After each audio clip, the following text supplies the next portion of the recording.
الزمان أول يوم من أيام شهر رمضان الأبرك.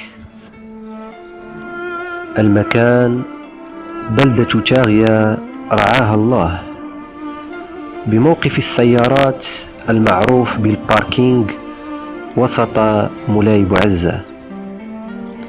هنا حيث تجري الاستعدادات على قدم وساق لاستقبال هذا الشهر الفضيل. أياد وأنامل سخرت، وسواعد رجال حملت بيقين معاولا وفؤوسا في سبيل إماطة الأحجار وترتيب الفضاء. شباب لم تثنهم حرارة الجو ولا الصوم عن بذل الجهد في إعداد هذا المصلى. مبتغاهم واحد، هو تحويل موقف السيارات المهجور هذا إلى مصلى تقام فيه صلاة التراويح. العمل لم يخل من مشاق، الحرارة تلفح الرؤوس والجباه تتصبب عرقا، والغبار يحبس أنفاس العباد ويقطعها. لم يجد الشباب بدا من إخماده بحبات ماء نثروها في الأرجاء. الكل يجتهد ويكد في العمل، حتى الصغار أبوا إلا المساعدة والظفر بقسط من المتعة والثواب، وعلى صغارهم أبان عزما وإرادة تعوزان كثيرا من الكبار، فلله درهم هؤلاء الصغار. أكوام متراكمة من التبن والقش ربما تكون هي الفراش الوثير للمصلين، وتسخير لوجستيكي للمعدات الصوتية.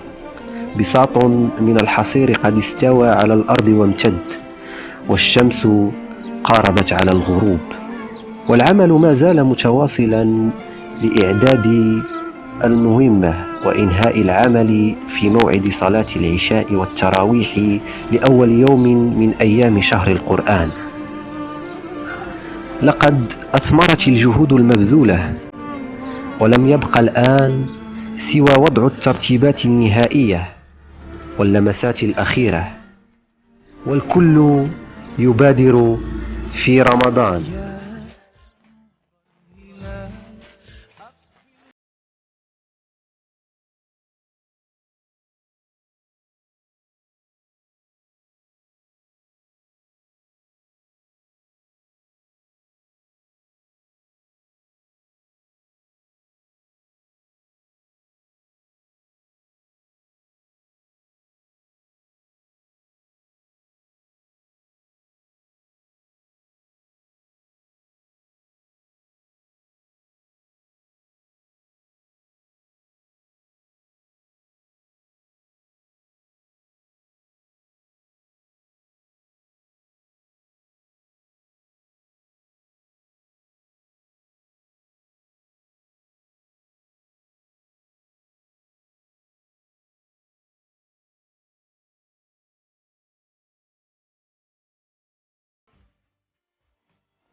ينصرف الجمع ويلتحقون بسفرة أول إفطار رمضاني، ويضربون موعدا للإيمان في صلاة العشاء والتراويح.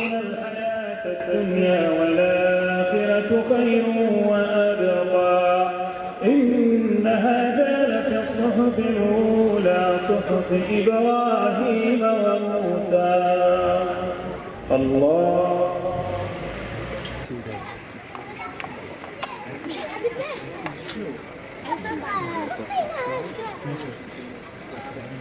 الله